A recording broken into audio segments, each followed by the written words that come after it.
Shelters by Jesus podcast once again. This is part 3 of the 3 men we're talking about on the street. We've talked to Dana Liberty, we've talked to J-Mac, and this one we're going to hit Kenny. We'll still be discussing with them. But thank you for joining us. Please, if you haven't yet, hit subscribe and also hit like. We appreciate that because through YouTube we get funds. Again, this is no tax dollars. This is all faith-based. So we aren't here unless we get your support. And we thank you. So many of us supporting us for the $9. We do appreciate it. Also, we got 4 books. Shelters by Jesus, written by me. The Dumb Hick from Skowhegan, written in Hickanese. And believe me, you won't have any trouble reading it if you understand Hickanese. It's a language zone. Now, it's just me and my old Hick ways. I'm an old ex-logger. And I talk like an ex-logger, and I write like an ex-logger because I never took anything on writing. I was told I broke every rule of writing in those books, so have fun with them. There's 4 of them, and they are $10 are free, whichever you can afford. All the monies go to the shelter. I'm the author, but I don't get any of the monies. 100% goes to taking care of the homeless. And you can put your name and address on this page right here, on our YouTube page, as a comment going, oh, I'd like to have books 1, 2, 3, or 4, or all 4, and say, this is my name, this is my address. Or you can call our office at 207-474-8833. And you can, whoever answers, it'll probably be Tom or Seth, and whoever it is, just say, look, I'd like to have Pastor Barry's books, and here's my name and address, and we will get those mailed out to you. So anyway, we're ready to start again. Thank you so much for being a part of this. We've talked to Dana the Liberty. Dana, if you watch the other ones, you'll understand. Dana is a former assistant attorney general of the state of Maine. He was a former district attorney. District attorney, the former attorney general. I'll get these all right after a while. Dana graduated from Bowdoin College. He was on Bowdoin's hockey team, which was an outstanding team, I was told. ACC division champs. You were the division champs. That's what I heard. The ACC division champs. Yeah, that's what I said. My junior and senior year. And you were a hot dog on that team, too, I was told. I heard all about you, Matt. Also, you were a star player in Waterville High School, too, right? Yep. Yes, you were. And then he got drafted by the Boston Bruins. He decided to go on, instead of going to Boston Bruins, he decided to study to be a lawyer. And so that's how he became the DA and then the Assistant Attorney General. And then one day he walked in and had nothing and gave everything up and wound up on the streets and wound up with us. And if you watch the very first session of the Men on the Street, you'll hear his testimony. So if you haven't seen that and you jumped on 3, this is 3. Go back to 1 and you'll get all the testimonies. J-Mac is a young man that went to University of Maine of Augusta for a few months. Just didn't know which direction he wanted to go. And he wound up in the streets in Portland, right? Mm-hmm. Down in Portland. He talked about living on benches and under bridges and putting up tops and then building out in the woods. And he's got quite the story as well. And he's on podcast number 2. You'll get most of J-Mac's story. So Dana's is mostly on 1. J-Mac is mostly on 2. You'll hear a little bit of them. They interact, so you'll get a little bit of it. But that's where we're at right now. They'll bring you up to speed pretty much. And now I want to turn to Ken O'Grady. So I don't know if I mentioned the names again. It's Dana Liberty, John McClellan, J-Mac, and Kenny O'Grady. And Kenny O'Grady is you probably think he's French, but he's actually Irish. A little bit Irish, a little bit of O'Grady. Actually, we're coming up pretty soon here on St. Paddy's Day. Yeah. My wife is Irish, and she don't miss St. Paddy's Day, man. Corned beef boil. She was an O'Donnell, so she wasn't much French in her either. Kenny is our chef here, actually, at the shelter, and he's teaching cooking in the cooking class. And anyway, I don't want to tell his whole story because he's got a job possibility coming up and all that. So, Kenny, let's go back. What did you used to do before you come here? What was your occupation? What was life like before you became homeless? What did you do before you became homeless? I've always been in the cooking field throughout different places. I've been a catering director. I've worked in. Who'd you cater for? I catered for a hotel that in Lisbon Falls. Really? Okay. They told me that I couldn't use their name, so. Well, that's fine. But you can say it was a caterer in Elizabeth. I'm Yeah. sure there's more than one around there. Yeah, so catered for them for a while. I've flipped burgers. I started out doing dishes and worked my way into a cook's position and different restaurants from California to Montana to here. You bet. Really? Yeah. I didn't know that. Yeah, I started out in California. So you're not a natural born Maynard? No. Really? No. You were a California hippie? Yes.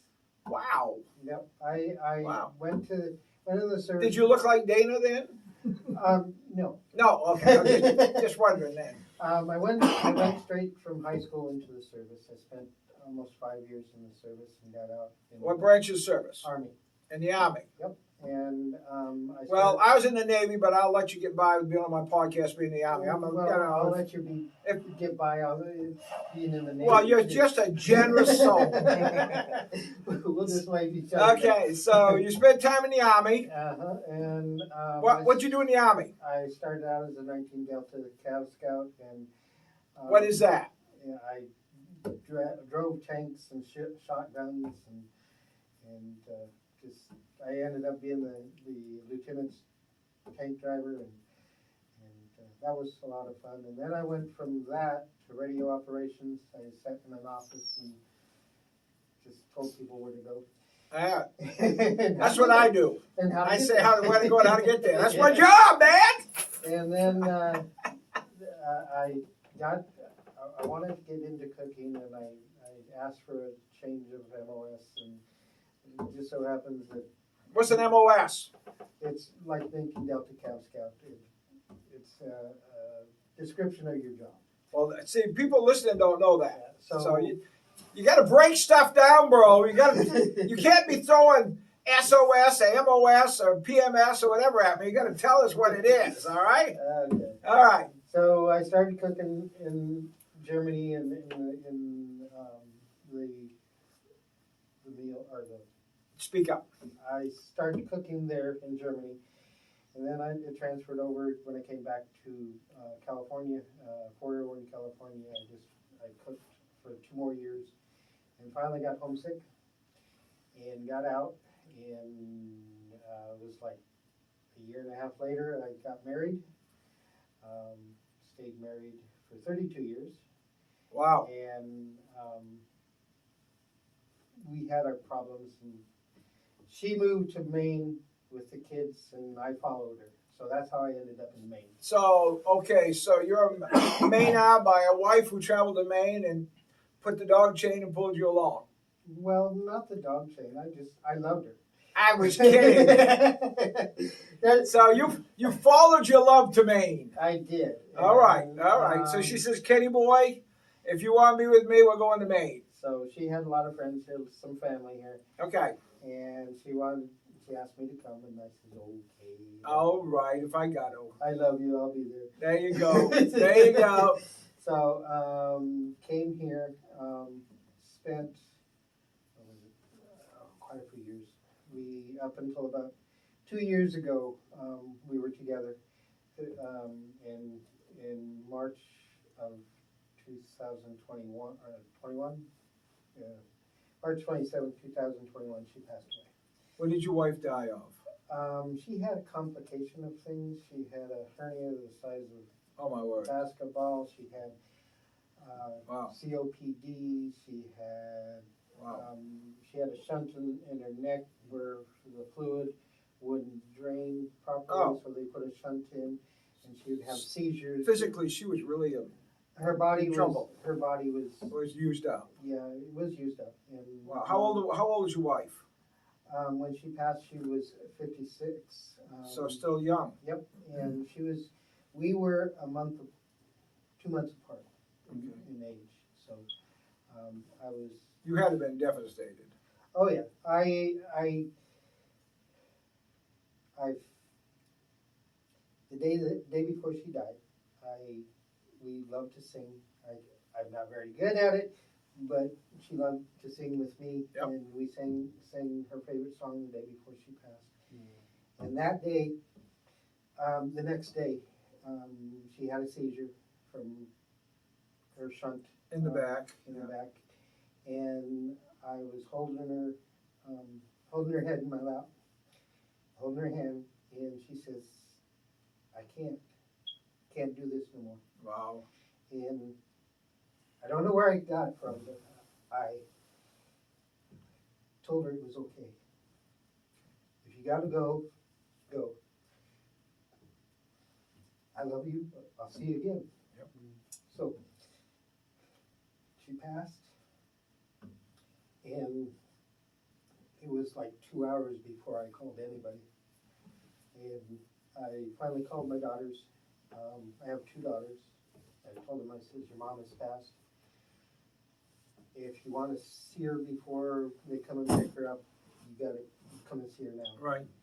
So, and then I called county coroner and called the 911, and they came and everything. And then I decided, instead of dealing with my grief, I helped my daughters deal with theirs. How old were your daughters?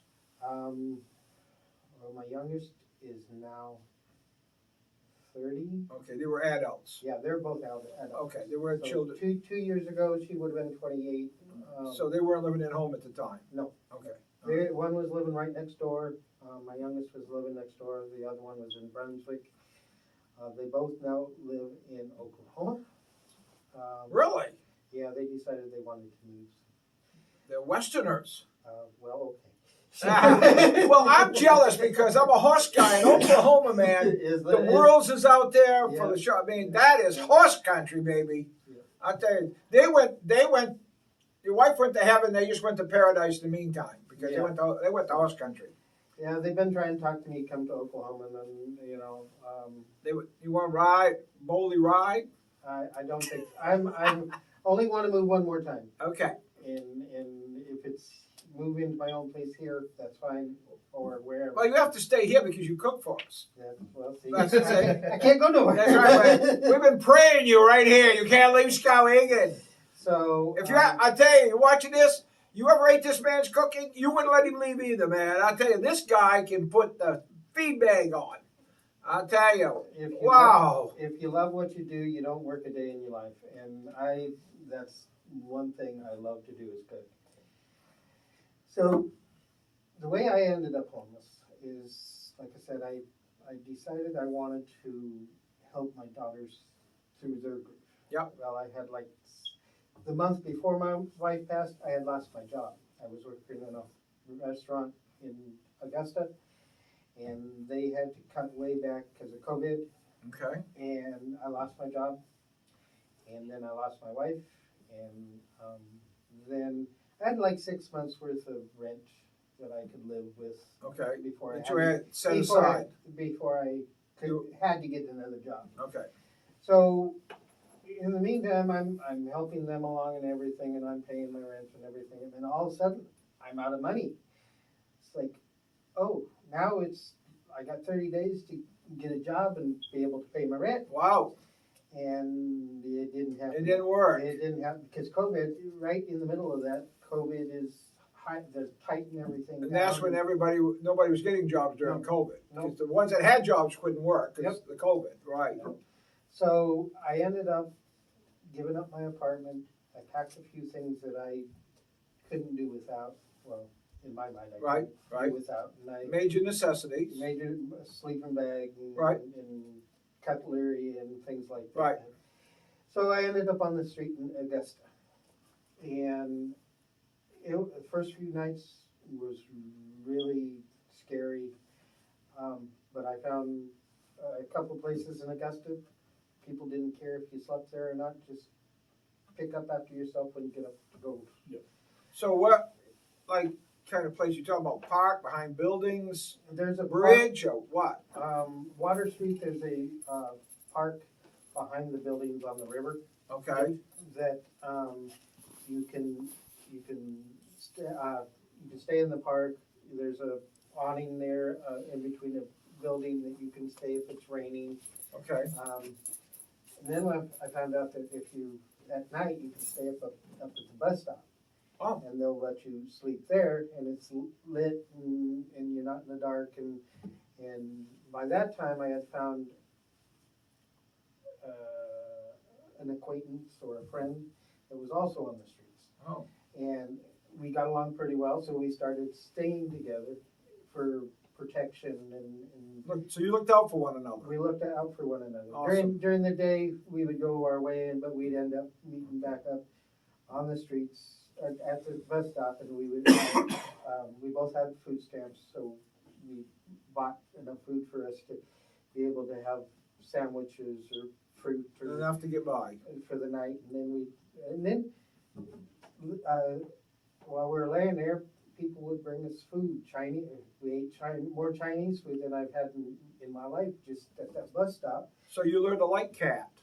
Sure. Yeah. Hey, you'll eat anything if you're I hungry know. enough. I'm kidding, because I love Chinese food, man.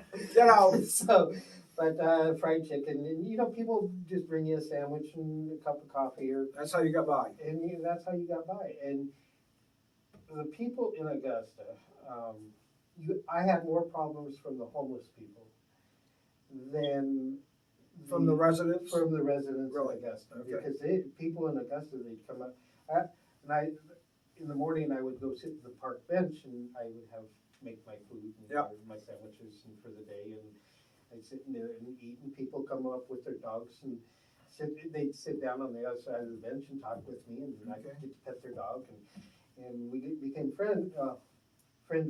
Yeah. And, I made more good acquaintances in that park in Augusta than when I had my. Wow. And that's not the norm.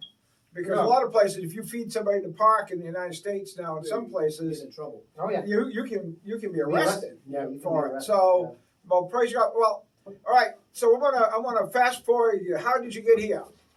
It was kind of funny. I was sitting at the same picnic table, and this lady came down, and she's told me she was taking pictures for the travel place in Portland to show where you can go and everything. Okay. Unknown to me, she had started recording, and she asked me some questions about me being homeless and Right. everything, and what I was doing to Get off the street. streets. Right. So that ended, and she says, "Well, I'm gonna go buy you a pair of gloves and a hat." Yeah. I says, "Okay, if you want to do that, go ahead." Cool. So she went and bought me a pair of gloves and a hat and brought me back a coffee. She says, "I wish you luck and everything." So about a week later, I get this woman drive up beside. I'm on my way to the library, because if you go up in the library, you can sit in the library all day long, Okay. as long as you're quiet and don't leave a mess. All right. And so I'm on the way to the library, and this lady drove up beside me, and she says, "Are you Kenny?" Yeah, I don't know you. Yeah. And she says, "Well, I'm with DHS. The police chief in Portland contacted the police chief in Augusta Okay. and gave my name and the recording to DHS. That's how they knew who I was." Oh, okay. So she hooked me up with Steve Folsom, which is one of our He's one of our social workers. Yeah. Yeah. He's incredible. He's incredible. Steve Folsom And is awesome. I worked with Steve Folsom for probably a month and a half. He told me about Shelters by Jesus, and I said, "Well, I don't know if I want to come here and go through church twice a day." That's right. Like That which was is not the- unusual. That's a normal thing we get, because you do have to go to church twice a day. So when I finally got my COVID test back and everything came back clean and everything, and he says, "I can still get you in there."